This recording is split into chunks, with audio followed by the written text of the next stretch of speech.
Good morning. Actually, it's just afternoon, but good day. Ian and Jane does the Edinburgh Festival Fringe. Hello.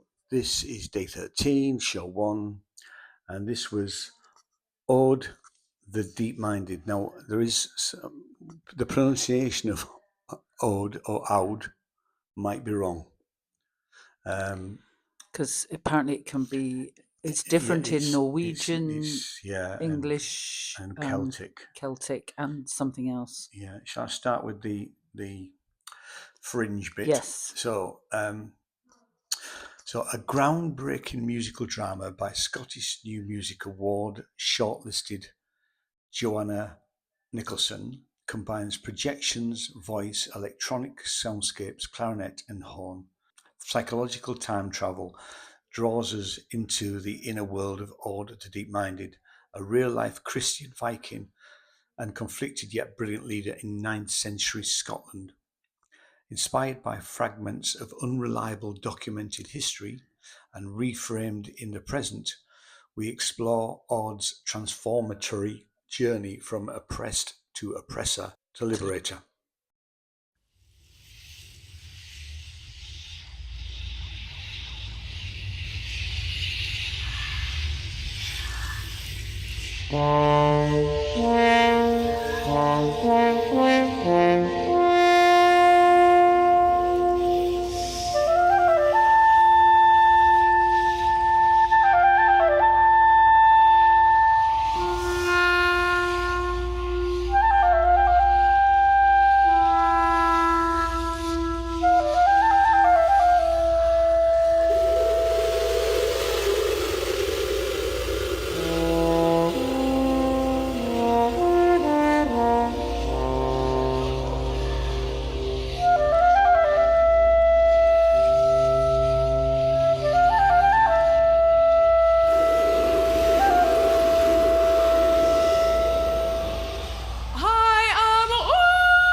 My husband has just been murdered.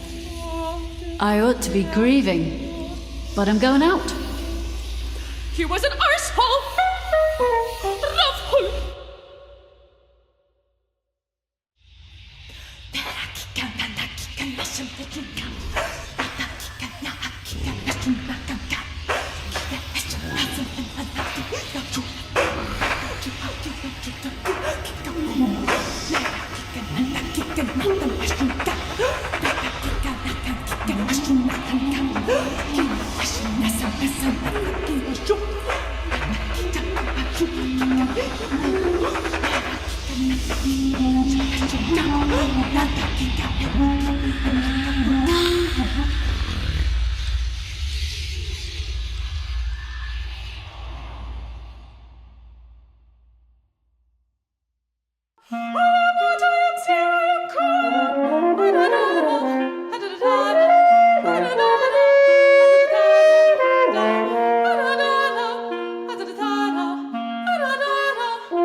I am tripartite.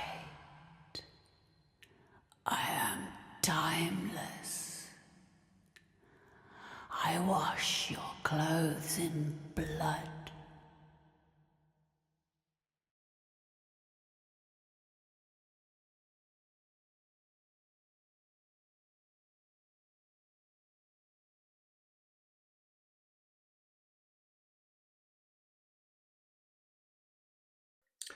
Soprano Cleona Cassidy, horn by Andy Saunders, clarinet by Joanna Nicholson, and electronics by Alistair MacDonald, and then projection art by Kirsty Anderson.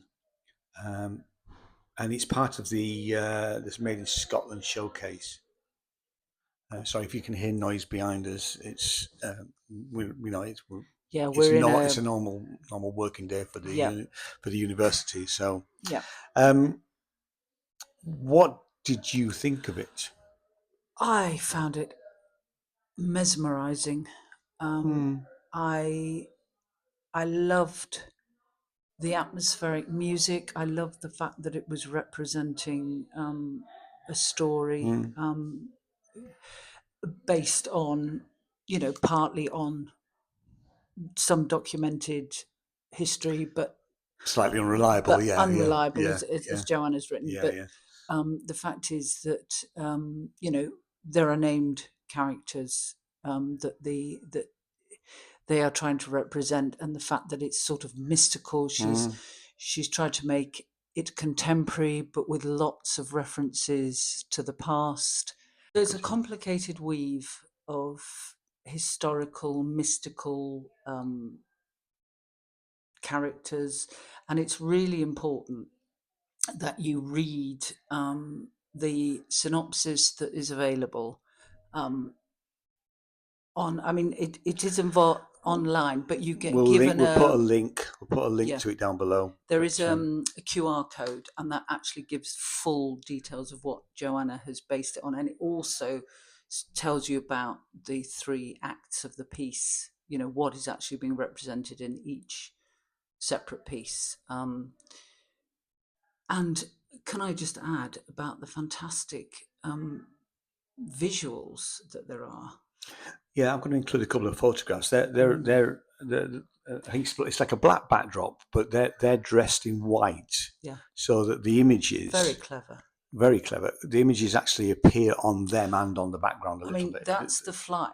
Yeah, and like I say, I'll include pictures so that you can see. At first when they came out, I thought, oh, that's different. They're sort of the black and white of musicians in an orchestra, or they've sort of reversed it, but actually it was very deliberate. Absolutely. Because they, especially the full white dress of Cleona, reflects the pictures that are being projected at the back, and they are so atmospheric. It's really, so they are really, really part of the images that you're seeing. And I can't talk about the music. I loved the music. I found it incredible, and just takes you to another world. But Ian's obviously the one to talk about that. I wanted to try and find out what Alistair was using. There's a laptop and there's some other bits and pieces, but actually the problem with the Fringe was always he had to pack up almost straight away, and he was putting stuff in his cases, so I didn't get to see. So he is clearly doing some electronic processing. It says on the website that there are some sampled bass pieces as well, but the mix of the horn, the clarinet, the electronics and vocals, and the speech parts, because Joanna does, when necessary, speak the story, doesn't she? The whole thing comes across as brilliant. We were sat right in the front row. It was. The soundscape. The balance of the whole thing sounded fantastic, absolutely spot on, really. And this is their first. Yeah. This is their first show. Yeah. So if you're going to get any gremlins, you're probably going to get them on show 1. But I didn't see any. I thought it was brilliant. Yeah. And it was just immersive. It absolutely, really was. Yeah. It's a wonderful. Sadly, it's not on for very long, but if you can get to see that, this is really, really good. Hopefully they'll perform it somewhere else. We'll try and find out if that happens. Really try and get to see this before it goes. It really, really is a wonderful performance. Sorry, I've just remembered. It just dawned on me exactly what I was going to say. What I was going to say was that if you don't read the synopsis, it doesn't detract from seeing it. Good point. Good point. Because I think you can just enjoy it as a performance without knowing the backdrop. You know, if you don't get a chance to read it, I think it slightly enhances it if you do know what's going on, but it doesn't matter. Is what I would say. But obviously read it at some point, because then you'll appreciate the work that has gone into this. You know, No, I mean, I skim read it, the three parts, just literally when we sat down, because we were, like James says, the lad came along with the QR code, and then I've read it properly just before we. I have. Yeah, I have we just now, so that it's and it's a complex story. There's there's nothing, you can't just say in 2 lines exactly what it's about. Gosh, no, and it does make you want to think, might sort of read up about that, because I want to hear the album. I'm hoping it's a 40-minute piece.